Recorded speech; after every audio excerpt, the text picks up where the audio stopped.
if you travel a lot, you get things in a different perspective, and it's so different to live in a country that 6 months is covered by ice, and then you realize you drive on a frozen lake, for example, and that's surreal. Welcome to a new episode of Most Memorable Journeys. My guest today is an engineer. What does an engineer do on a travel podcast? He is a lot more than that, and we are going to find out all the colors and all the sides of our today's guest. Welcome to Most Memorable Journeys, Petros Kkolas. Did I say that right now? Kkolas. Kkolas. Thank you very much for having me. Glad to be here, Elizabeth, to your podcast show. And I'm looking forward to share a few stories of my life and inspire people as well. I would like that. And I know that you are an engineer, and you are actually a very, very interesting engineer, because you are involved in very, very big projects, which I'm not quite sure if I read about it. Highways, big highways, roads from God knows how far. Your everyday profession, what is it, Panicos? Petros. See, now I'm already mixing up because your friend Panicos introduced us. Shout out to Panicos. Sorry, yes. Petros, tell us what you do. No problem at all. So, I've studied, I'm a civil engineer by profession, with bachelor's and a master's. And I'm practicing highways engineering for the last 10 years in the UK.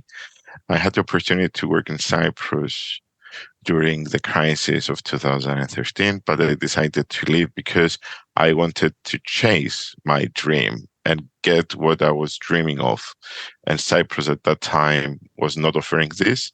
So I had the opportunity, and I'm still working on mega projects, those you can see on a Discovery Channel documentary, which they are real engineering problems and challenges, and they have an engineering on a mega scale, on a different way. So I love communication, and I think everything comes to a way where highways, in the end of the day, you connect to points A to B.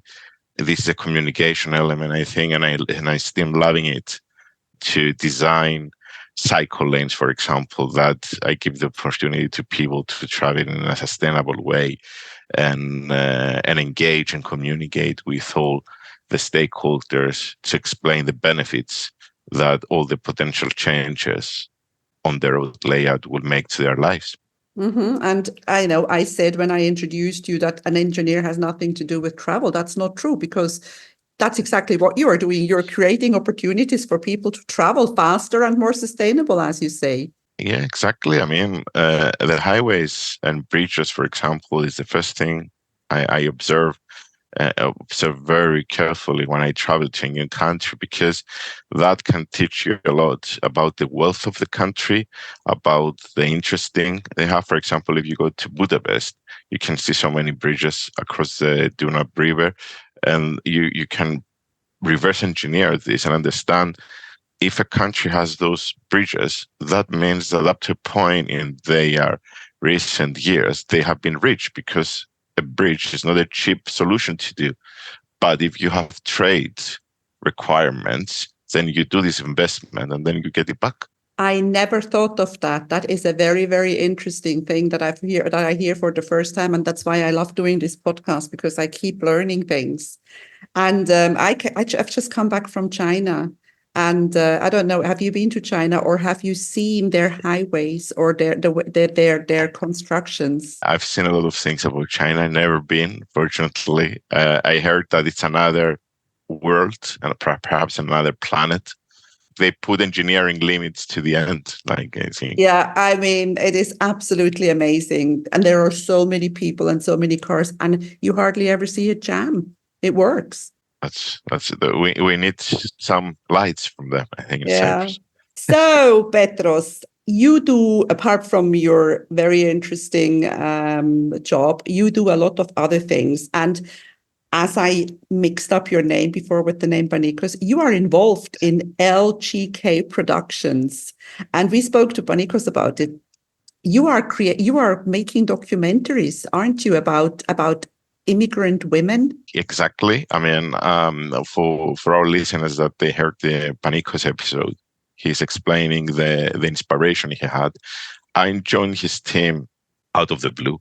Like we met unexpectedly. I loved the idea, and I said I want to be part of this team because it's another way to give back to your country, and everything starts from Cyprus on these documentaries as well. So I'm involved into the PR element and the promotion and distribution of documentaries, as well as the production management, to how to organize the production, which, I mean, I like to find the common patterns in the things I do. So in my day job, I do project management, and here's a production manager, but the skills are the same.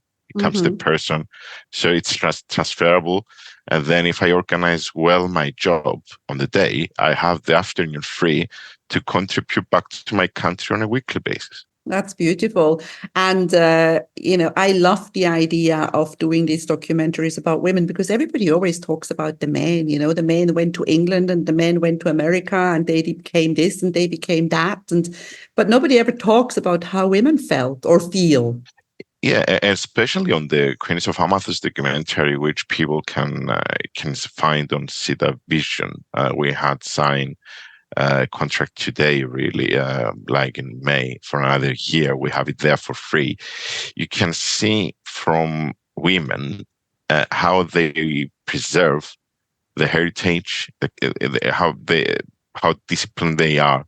Where those were the heroes, really, because they had to do a lot of things to stick to the traditions and the families, and blend the families together.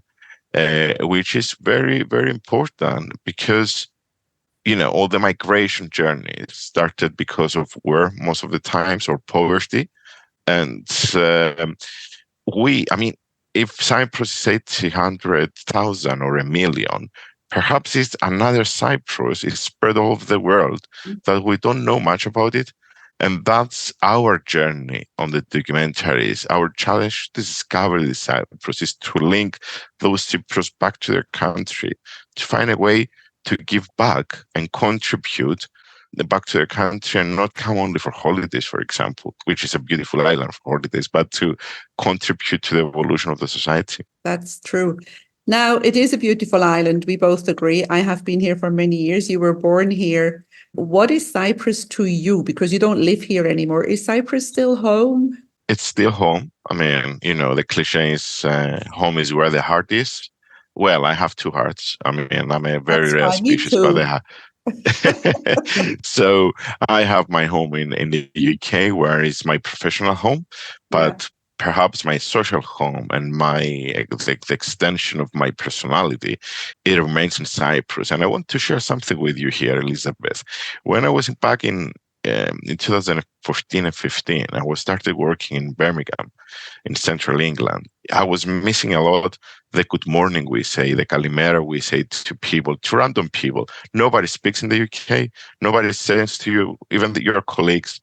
So at that point, I had the motivation, and I did a reverse engineering process in my head to say, if I want to say kalimera to people, I need to create a network. How can I create a network? I went on LinkedIn. I found all the Greek names on LinkedIn that they were working in Birmingham, and started messaging and invite people to have lunch together. After a year, I was able to do that. I was able to see people random in the city center and say Kalimera. And That's and, and my beautiful. other and my other motivation, it was every time I was coming back to Cyprus, I started realizing that perhaps one day I will decide to come back and live in Cyprus, and I will know nobody. And I said, I don't want this to happen to me. So I had a goal every time I come to Cyprus for Christmas, for Easter, for summer, to have at least one meeting with someone I don't know. to You see, you're a develop. networker. Yes, I think I am on this. And, after 10 years, it doesn't feel boring at all. It feels like the quality of friendships and relationships I have around here in Cyprus, for example, in the UK, it's very alive. It's very meaningful. And I love it. You know what you said before about saying hello to people, saying Kalimera. It's kind of, the world has become too fast, in my opinion, and it's kind of dying out to say hello to people. And I have a habit as well, probably the similar to you. When I go to the supermarket and when I go and have my vegetables weighed by this lady, or when I go to the till, I always say hello. And sometimes they look at me like, what's wrong with this woman? Why is she saying hello? Because they are so used that nobody says anything to them. And I know that they like it and I know that they appreciate it. But the first reaction is always a little bit, there was, huh? What? It's Yeah, sad. exactly. It's sad. It's good to make someone's day. And when I give a call to customer support, for example, I acknowledge that this person wants to be at the beach, but they're not on the beach, and they have a shift to complete at the time. And I said, goodbye, enjoy the rest of your shift. And nobody will say that very often. So, it's just a good feeling to make someone's day and makes them feel like, someone is acknowledging what they do and it's not a boring job. Yeah, and kindness is contagious. There's actually a Exactly. study that there is an 18% chance that if you have been kind to somebody, they will be kind to somebody as well. So Yeah. it's good. Now, I read that you have been to 25 countries so far. You like to travel. We have another thing in common that I love New York. You love New York, don't you? Yes, I love it. I would never live there. It's not my dream to live there, but my dream is to go back again and again Uh-huh. because I'm so influenced by the UK way of living, where everything is so different. And I've been read recently in February because we had the premiere of one of our documentaries at Astoria. The documentary is called Queens of Cyprus. So I had the opportunity to walk around the city, explore all the sightseeing, most of the sightseeing, let's say. But I mean, Elizabeth, I have to be honest with you. It took me days to realize I was not in a filming studio. I was so confused. Everything, because I watch a lot of movies that perhaps around like New York City, I was pinching myself. Is this where are the cameras? Like it's so cosmopolitan. And I even did one thing that I think many people are doing. I went and I found the friend's apartment facade, and Yes, the car is Bradshaw Stairs of apartment from course. the Sex and the City, which is so unique. Of course, it's epic. New York City is an epic town. They say that you either hate it or you love it. I definitely, absolutely love it. Sometimes people ask me, "What do you love?" It stinks and it's loud and it's this and that. I don't know, but I just love it. And for those people who are listening to us who may not know what Astoria is a part of New York in Queens where all the Greeks and Cypriots live.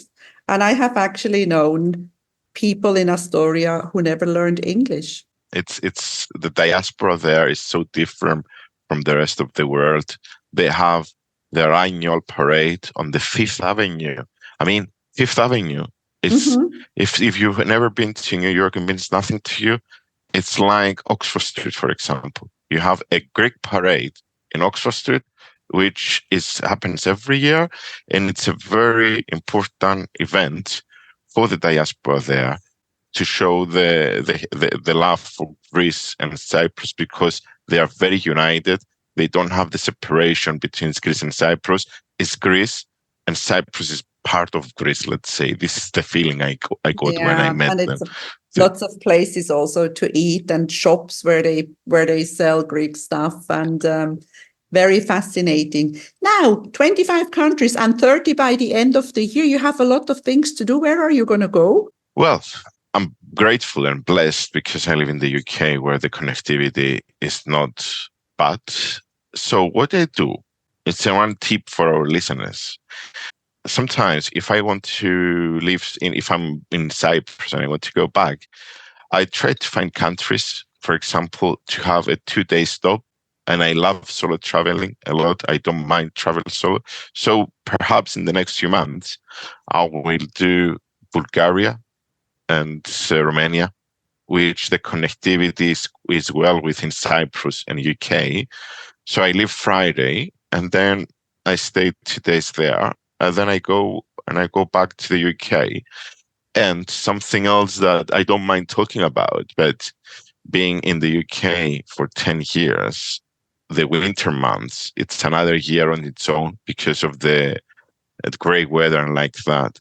And a good way to do that is perhaps to plan ahead your trips so you have something to wait. And I started thinking now that perhaps in November, I need to book 2 or 3 trips just to keep myself motivated and don't get sucked by the great weather and the change of time where like you have a very long night, which is November another is, good tip. yeah, November is the night. If you ask my humble opinion, I thought November is the nicest month in Cyprus. It is, yeah. I was here in October last year and I Yeah. was at the beach and it was full. It was Friday, Victor Bay was full of people and it was October. Oh, yeah, no, I mean, even, and I have the feeling, I have observed that in the last year, somehow the year has shifted. The summer starts later. It used to be now, Yeah. like now it's end of May. It's not really that hot yet, but it starts a little later and it lasts a lot later. And the sea, I always swim on Christmas Day. The sea is warm until very, very, I swim all winter, but that's a different story. But the sea is definitely warm until end of November. It's beautiful. I've done it the first day of the year, 1st of January. I was at Protoras. Yeah. That was the first time I've done something like that. And it was 20 degrees. So it was not an issue at all Yeah, well, to do this. I can beat that, Petros, because on the 1st of January, I'm always in Switzerland and I swim in a Swiss lake. Oh, Because you know what it does? It sets the tone for the year. My slogan is I can do this, even though if it's yes. freezing. And the funniest part about it all is that my Cypriot husband stands on the shore with a very, very thick jacket because he has to film me. And he tells me, can you hurry up because it's cold? I Yeah. don't blame him. But it is one day he will join you. Yeah, One I day. doubt it, but never mind. This podcast is about you and not about me and my husband. Yeah. So, another thing that I noted down is Rovaniemi. You like Ah, Finland. oh I'm yes, talking about yes. cold. Yes, that's a good shift to Rovaniemi. Yeah, I mean that was not a very long trip. Like we went with my travel buddies for 4 days, and it was a so unique experience. We went in February. We were doing like Northern Lights, Aurora Borealis chasing, hunting, Mhm, if mhm. you mean. So we're driving like for 3 hours in the middle of the evening, and we had an application that it was showing like the possibilities to see the Northern Lights, and we're doing an actual hunting, and most of us were asleep. So it was minus 30 degrees outside. We stopped the car and I said, guys, let's stop and look around if we can find the lights.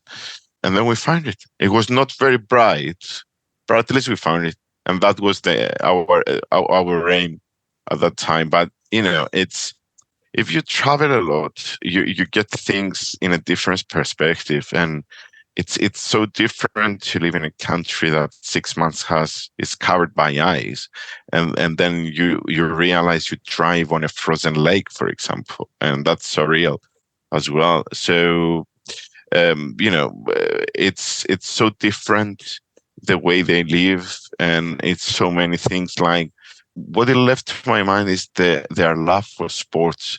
So they were doing like cross country with ice skating and like that, which is and how fit they are. And I like this to see this in a culture if they're fit enough as well. Yeah. But Rovaniemi is the Christmas island, is the Christmas city, is the Santa Claus city That's where as he well. lives. Yes, Lapland.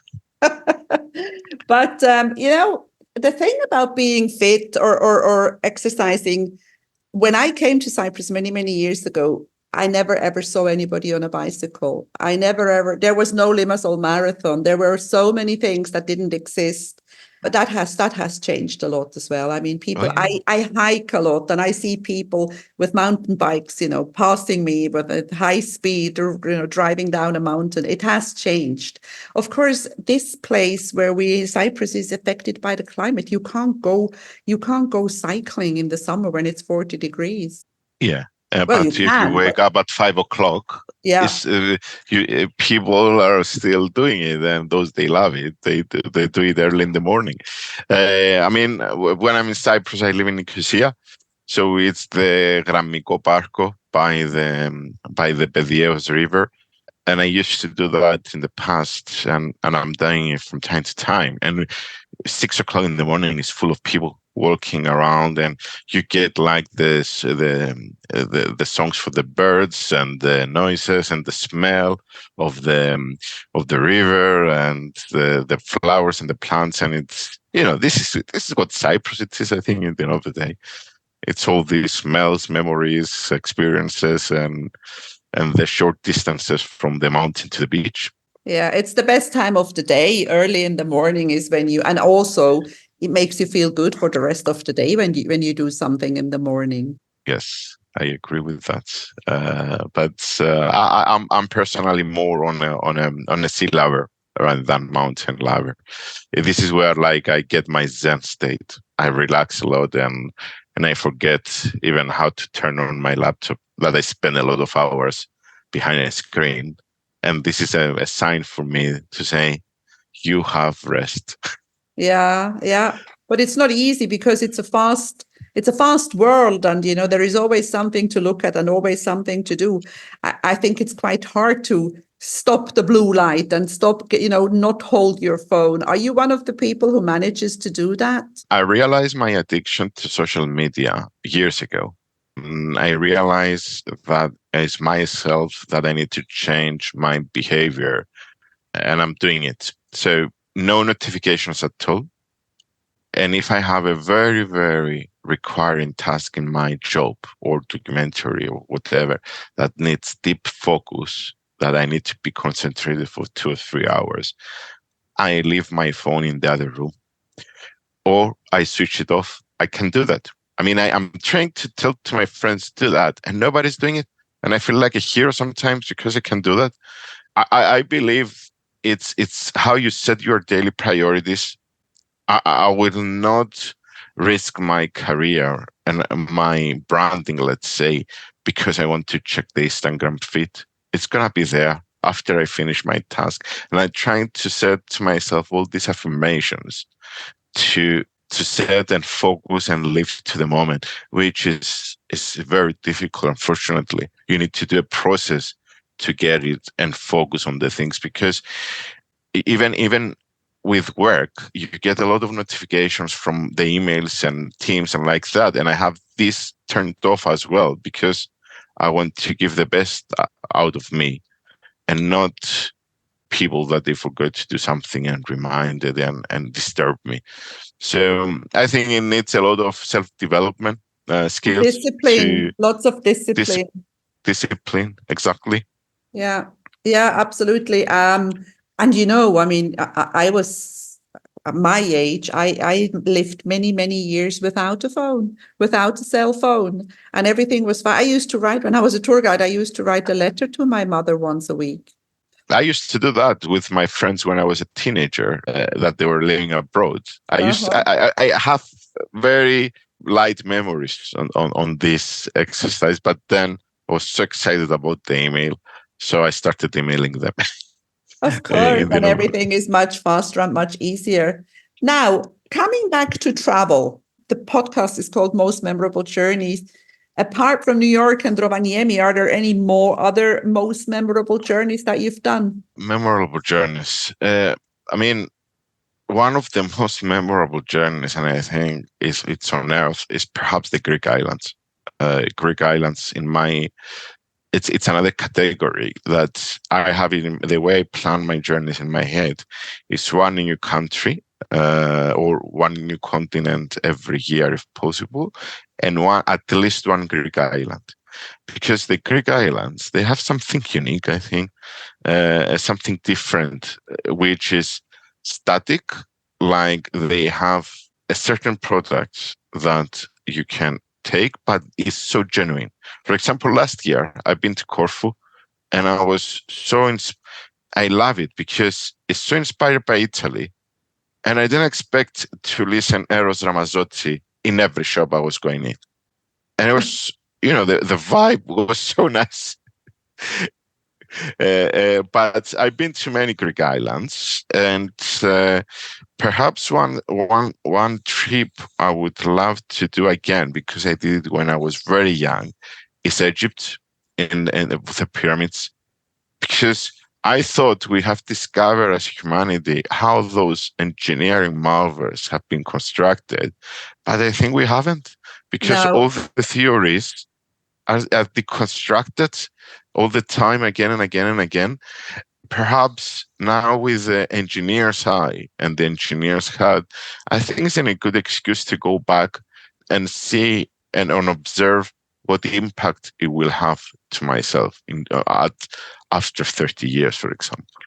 That is a very, very interesting observation, because you are an engineer. How did they do this? How did they build the pyramids? How did they build the pyramids in Mexico? How did they build Machu Picchu? How did they build the Great Chinese Wall?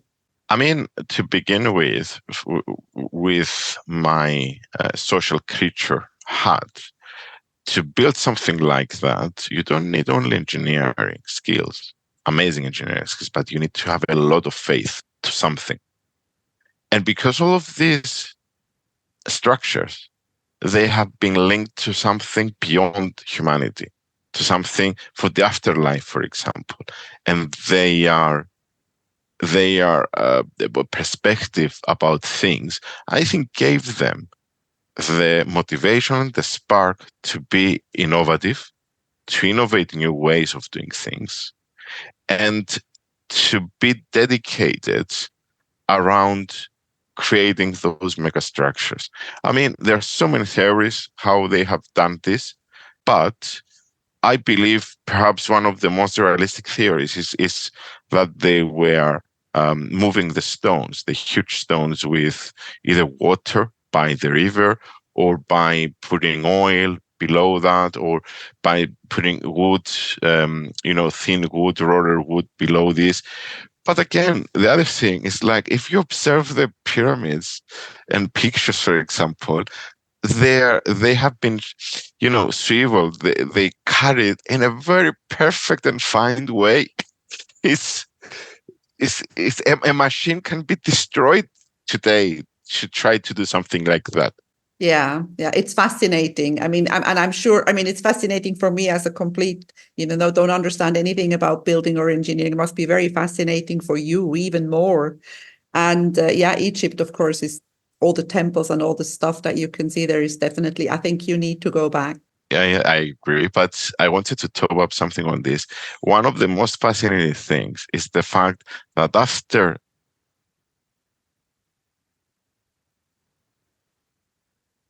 nobody to replicate the pyramids, nobody can have made it to do the pyramids again, even in Egypt or somewhere else in the world.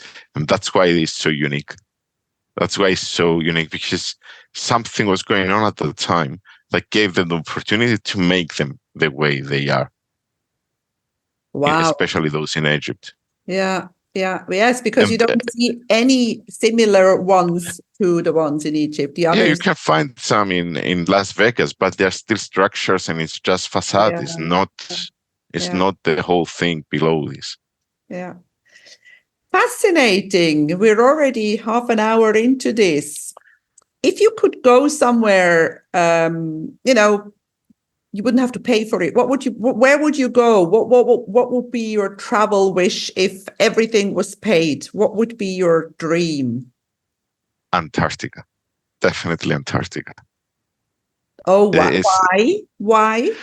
why? Because it's so unique place to do there. I mean, it's even whales or polar bears are different species there that they live, and it's because the fact that belongs to nobody and no country has control over it, it gives the sense of freedom to me, and the absolute freedom that I'm not controlled by anybody. I don't have to observe or be, follow some guidelines, only my health and safety guidelines to remain alive and transfer those memories. And also the fact that from time to time, I read the story of the British explorer that went to Antarctica and they couldn't make it back to UK. And it's, this is one of the things that with one of my travel buddies, we have down as of with least, if we get the money, definitely we're going to do it. And you cannot do that with any person if you're alive. It's someone that he can stay with you 15 days because it's a cruise. It's a cruise that you go around.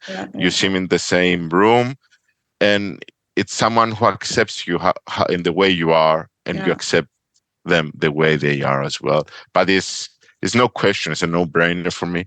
Absolutely, because I often ask that people, and nobody has actually replied as fast as you have. So you're definitely convinced that this is it. Elizabeth, we have the spreadsheets ready.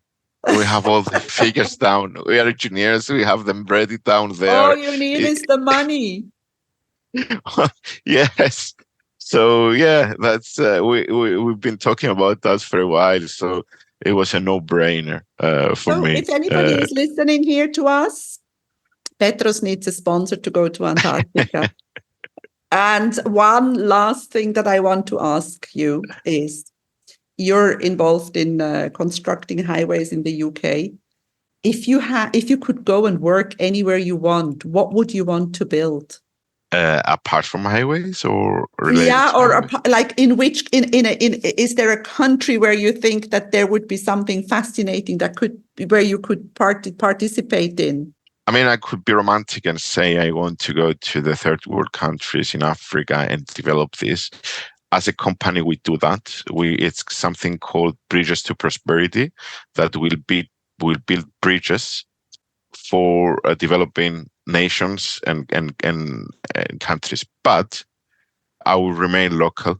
I will remain to Cyprus, and I would love to see the Famagusta redeveloped in Cyprus from the engineer side, and develop the Green Line in a better way than Berlin was developed after the fall of the wall, because Cyprus has a very special place in my heart, and I want to see my country reunited in my age, and people, and send a strong message to the people that the Cyprus problem is not a religious problem; it's a political problem, and people of Cyprus can be united and build bridges between them and do great things.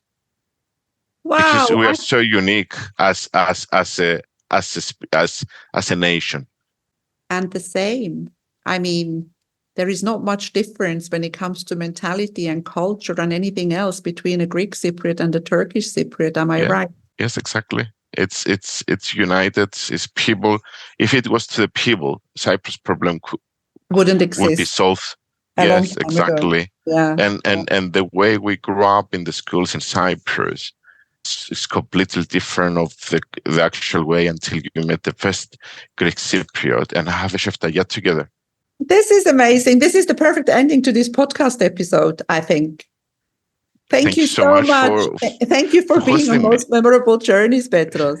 My pleasure. Wishing you to reach your goal for the most memorable journeys along the way. And thank you again. Thanks so much. Thank you. If you enjoy my podcast, please like, share, and subscribe to my channel. You will find all the information in the show notes.